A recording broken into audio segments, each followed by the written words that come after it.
Graça e paz, irmãos. Sejam bem-vindos aí a mais uma quarta-feira, mais uma oportunidade que nós temos de estudar a palavra de Deus. Essa semana nós aprofundaremos um pouco o nosso estudo com relação à providência de Deus ainda, estudando a pergunta de número 20, qual é o estado, qual foi a providência de Deus para o estado em que o homem foi criado. Semana passada nós estudamos a providência com relação aos anjos e o estudamos e a estudamos, melhor dizendo, por completo. Providência de Deus para com os anjos em toda a história, digamos assim, dos anjos. Com relação aos homens, contudo, é distinto. Nós iniciaremos o estudo com relação à criação dos homens, o estado em que eles foram criados, e assim avançaremos no estudo da providência de Deus com relação à humanidade. Antes disso, nós vamos orar, pedir a Deus que nos auxilie nesse propósito. Clamamos, Senhor, a Ti, reconhecendo as nossas incapacidades, que o Senhor nos auxilie neste momento.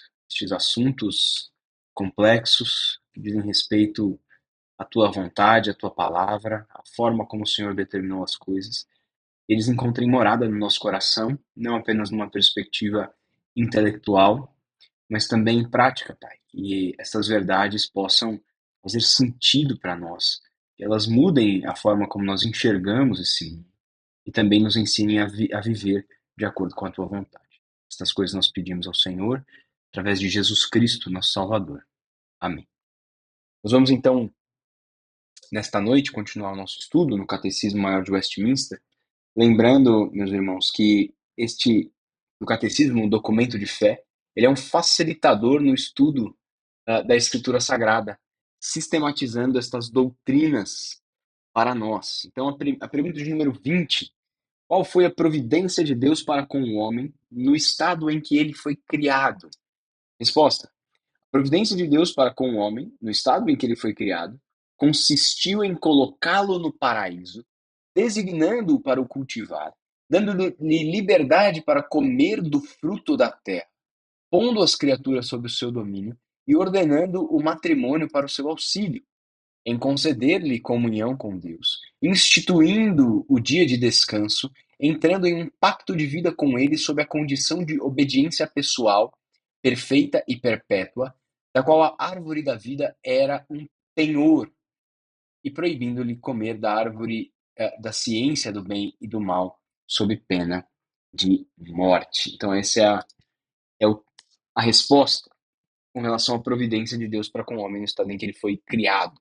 Nós dividiremos nosso estudo em duas partes. Estudaremos primeiro o homem na criação, como administrador da criação. Depois nós estudaremos o homem na criação sob um pacto, que são justamente as duas partes maiores aqui da resposta desse estudo desta noite. Então, o homem, meus irmãos, imagem e semelhança de Deus, ele é colocado no paraíso com alguns objetivos. Dentre eles, o objetivo de refletir aquilo que Deus faz, o que Deus fez e faz também, é trabalhar. Então, no princípio, Deus trabalhou. A obra da criação é o trabalho da criação, é a obra-prima de Deus. Além disso, Deus continua a trabalhar. Nós já vimos isso, porque Ele é o sustentador da criação, bem como o seu provedor. Mas ainda no relato de Gênesis, nós encontramos então Deus não apenas trabalhando, mas chamando trabalhadores para a obra.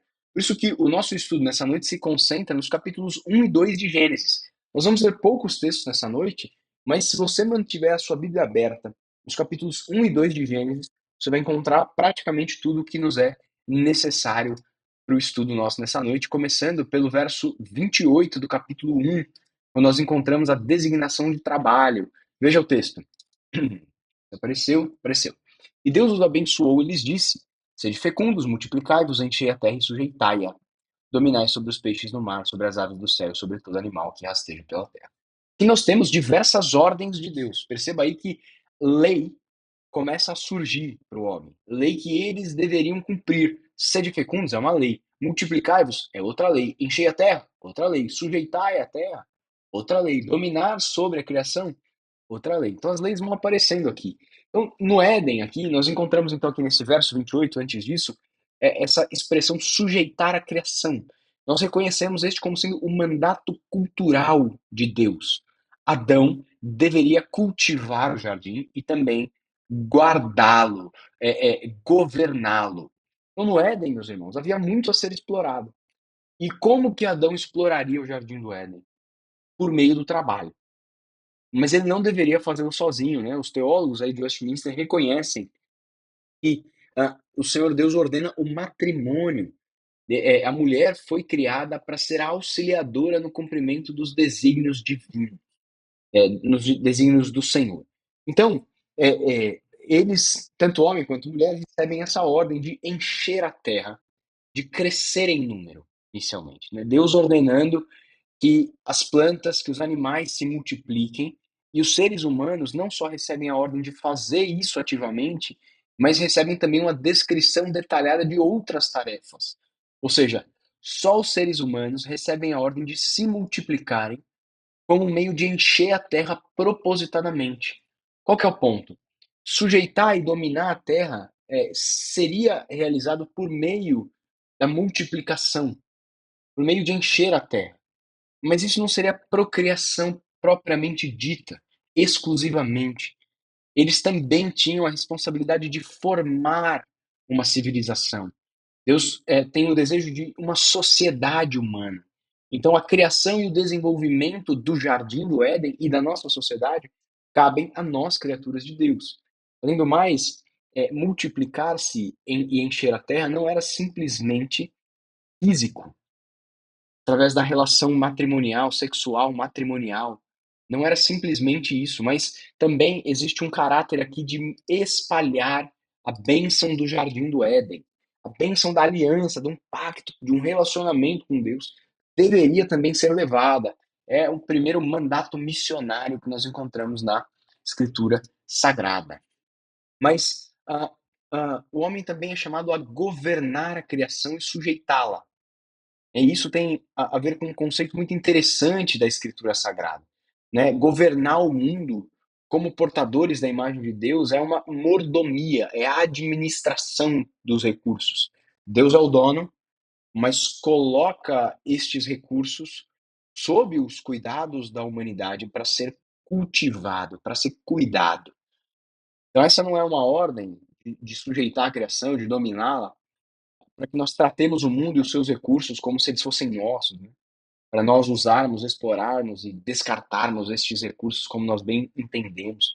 Mas a palavra sujeitar indica que o mundo, até mesmo na sua forma original e pura, foi criado por Deus com a necessidade de ser desenvolvido. Então a criação ela ocorre de tal maneira que Deus mesmo tem de trabalhar para que o mundo ficasse conforme planejado, para desenvolver todas as riquezas do seu potencial. É por isso que em Gênesis 1:28, texto que nós lemos, e está aí na tela ainda, Deus manda que nós sejamos seus imitadores e façamos a mesma coisa que ele fez: encher a terra e dominá-la. Então, essa é um reconhecimento aí. Deus nos cria para trabalhar. Se a gente pudesse resumir os versos não, as sentenças iniciais da resposta, ela seria isso: Deus nos cria trabalhar, para trabalhar, nos dá a condição de trabalho, além do sustento e do auxílio para que isso aconteça. No entanto, nós também encontramos agora na segunda parte da pergunta aqui que Deus institui o dia do descanso. Então, se Deus cria o homem e inicialmente para o trabalho, ele também o cria para o descanso. No sétimo dia da criação, Deus descansa. Nós encontramos isso também lá em Gênesis agora 2, capítulo, verso de número 2. E havendo Deus terminado no dia sétimo a sua obra, descansou nesse dia de toda a sua obra. E abençoou Deus o dia sétimo e o santificou, porque nele descansou de toda a obra e como Criador fizera. Então, Deus ele não descansa como um operário que não aguenta mais a rotina, mas ele descansa como um modelo para nós, principalmente um modelo que promove uma imagem daquilo que ele concederia ao homem, que é a vida eterna. E o que é a vida eterna, senão um descanso eterno? O autor aos Hebreus fala nestes termos, e o povo de Deus deve tomar cuidado para que eles entrem também nesse descanso, ele está falando da eternidade. E é interessante, meus irmãos, que alguns estudiosos percebem nessa poesia do relato da criação, há uma diferença dos 6 dias iniciais para o sétimo, porque todos têm registro do seu fim. Houve tarde de manhã o primeiro dia, houve tarde de manhã o segundo dia, mas o dia sétimo não. O dia sétimo não indica um término, o que sugere a infinidade desse descanso. E quando o Senhor descansa no sétimo dia, ele está retratando a Adão e Eva o descanso que lhes aguardaria e que ainda nos aguarda por meio da ressurreição em Cristo, que também nos convida a descansarmos agora nele. Ele é o Senhor do sábado, ele é o nosso descanso. Inevitavelmente, então, o dia do Senhor, guardado por nós semanalmente nos domingos, né, no primeiro dia da semana, nos serve como um lembrete de uma promessa feita por Deus desde o Éden, de que ele providenciaria os seus descansos. Descanso que ganhou novos contornos na história da redenção, nessa narrativa da redenção, e agora também uma promessa de redenção. Existe essa associação. Então, quando Deus descansou, ele nos deu um exemplo, levando a gente a lembrar, rememorar que ele é o Todo-Poderoso Criador que completou a sua obra e que tem, em consequência, a autoridade e poder para governá-la. Porque quando nós descansamos, nós não estamos ativamente sujeitando a criação, governando, dominando a criação. Deus é quem o faz. E Deus o faz extraordinariamente, através do seu poder, mas ordinariamente através do nosso trabalho. Mas o descanso serve para nos lembrar que Deus é quem governa todas as coisas. O ponto extra é que Deus não só descansa, mas também abençoa o sétimo dia. E esse é o segundo ponto destacado tanto lá no quarto mandamento, em Êxodo, capítulo 20, no verso de número 10, quando o texto diz, aqui no verso de número 11, porque em 6 dias fez o Senhor o céu e a terra, e tudo que neles há, e ao sétimo dia descansou. Por isso o Senhor o abençoou e o santificou. E também nós encontramos ali em Gênesis 2, texto que nós já lemos, que ele santificou, abençoou esse dia, e ao fazê-lo, Deus confere neste dia um propósito especial, que é o de ser um modelo semanal para a observância do descanso divino. Então Deus está dizendo assim, olha, eu estou dando para vocês um dia de descanso.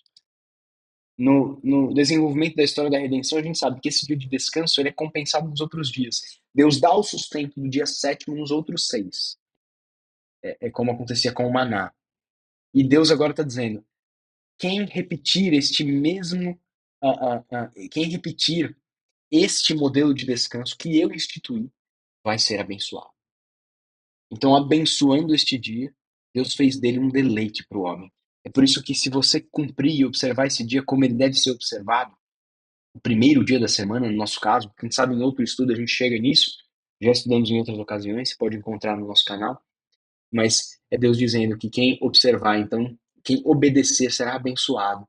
E se você não tem feito isso, você tem perdido muito do privilégio desse dia. Então, observe esse dia como ele deve ser observado, você perceberá o deleite que é abrir mão de fazer outras coisas nesse dia.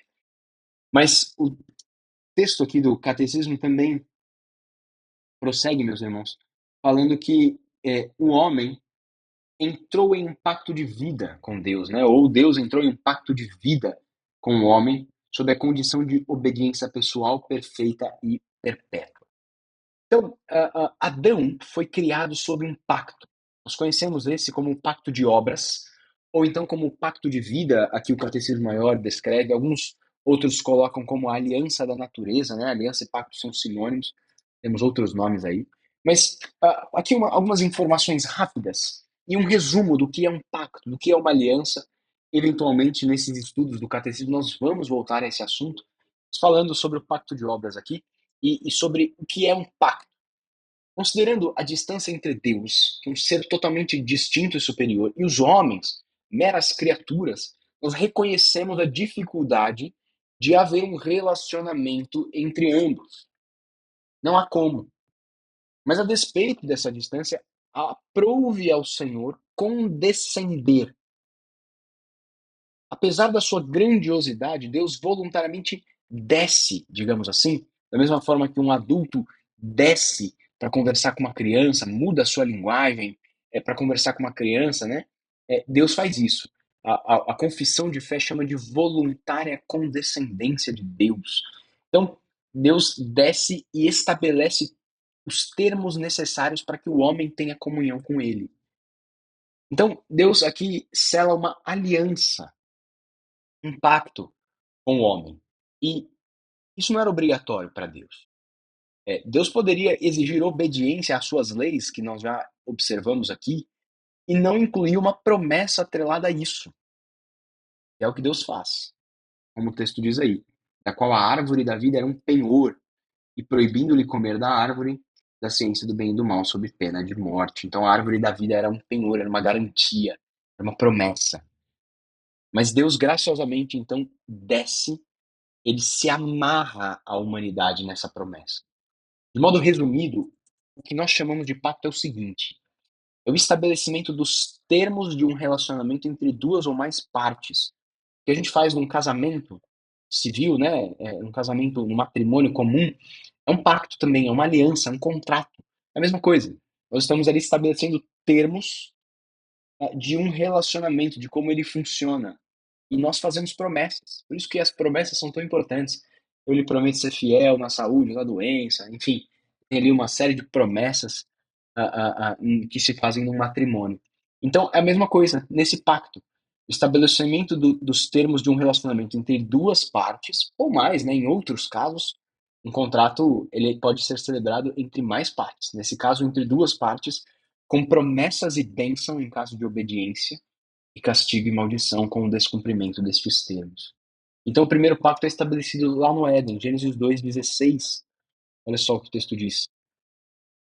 E o Senhor Deus lhe deu esta ordem, lhe deu este termo relacional. De toda árvore do jardim comerás, livremente, mas da árvore do conhecimento do bem e do mal não comerás. Esse é o termo.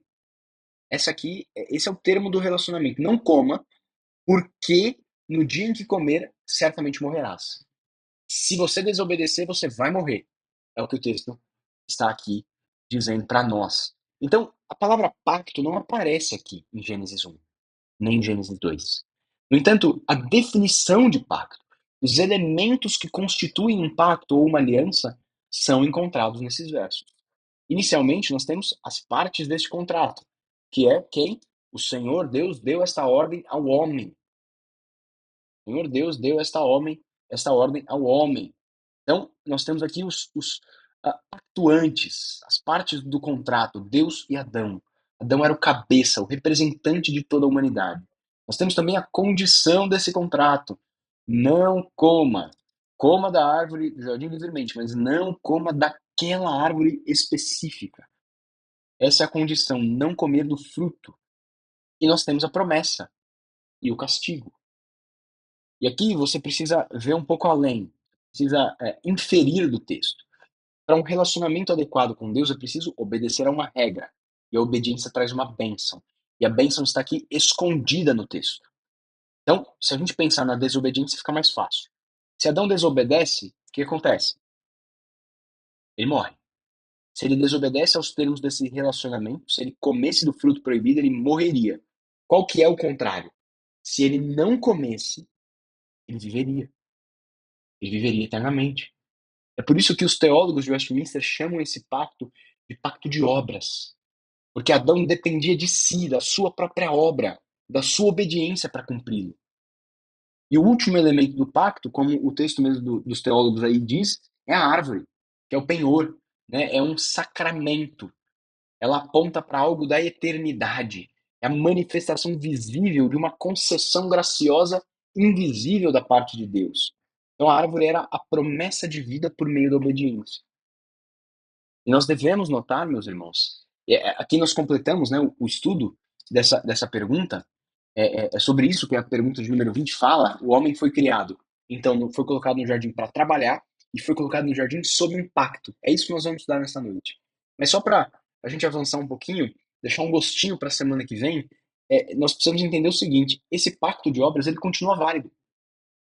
O homem, o ser humano, foi criado sob este pacto e continua sob ele. Assim como o trabalho continua fazendo parte da nossa história, nós precisamos continuar cultivando a criação de Deus, dominando ela, desenvolvendo a criação de Deus. Nós ainda estamos sob esse pacto, pacto de obras. Ou seja, você ainda precisa obedecer para que você não morra. Esse é o ponto.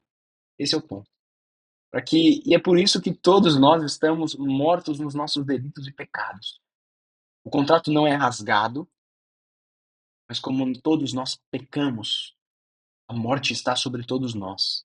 E a vida agora para nós é um caminho impossível, como foi para o primeiro homem, para Adão, representante da raça humana. É por isso que Paulo, escrevendo aos Romanos, e aqui eu vou dar um pitaquinho do que a gente vai ver nas próximas semanas. Paulo, escrevendo aos Romanos, fala do segundo Adão, um segundo representante da raça humana, com quem foi feito outro pacto, um pacto semelhante, o pacto da graça. Só que o segundo Adão, em obediência aos termos desta segunda aliança, deste novo testamento, tira a morte e abre o caminho de vida para nós. Aqueles que são salvos mediante a obediência de Jesus Cristo. Ele cumpriu o pacto. Ele é cumpridor dos termos dessa aliança. Então, um teólogo diz que ou nós estamos pendurados no primeiro Adão e mortos nos nossos delitos e pecados porque não cumprimos o pacto, ou estamos pendurados no segundo Adão, que em obediência perfeita concede justiça aos que pela fé se achegam a ele. Então essa, meus irmãos, é o estudo, a pergunta de número 20 do Catecismo Maior de Westminster. Que Deus assim os abençoe, que estas verdades encontrem morada no coração de vocês e possam moldar a forma como vocês vivem, certo? Vamos orar e encerrar o nosso estudo nessa noite, meus irmãos. Nós te louvamos, Pai, pelo tempo precioso que tivemos de estudo da Tua Palavra, de consideração desse assunto tão precioso, tão caro para nós, Senhor, a aliança que o Senhor fez com o primeiro Adão, com o segundo Adão e conosco. Assim nós pedimos ao Senhor que agora não nos esforcemos em obedecê-lo para nos salvarmos, mas reconhecendo que fomos salvos pela obediência de Cristo, nós nos esforcemos para obedecê-lo em gratidão ao que o Senhor fez por nós. Faz isso conosco, Pai, que o Teu Santo Espírito nos ensine, transforma o nosso coração, porque a despeito de termos sido criados perfeitos, falhamos, Pai, e precisamos da Tua força, do Teu auxílio para isso. Assim, então, nós oramos em nome de Jesus. Amém. Meus irmãos, lembrem-se dos nossos compromissos do fim de semana. Nós temos a nossa escola dominical às 9 horas e o culto às 18. Então, se você nos visita, esteja conosco. Será um prazer recebê-lo no nosso meio. Mais que Deus os abençoe e desejo um ótimo fim de quarta-feira, todos, e um ótimo resto de semana. Tchau, tchau.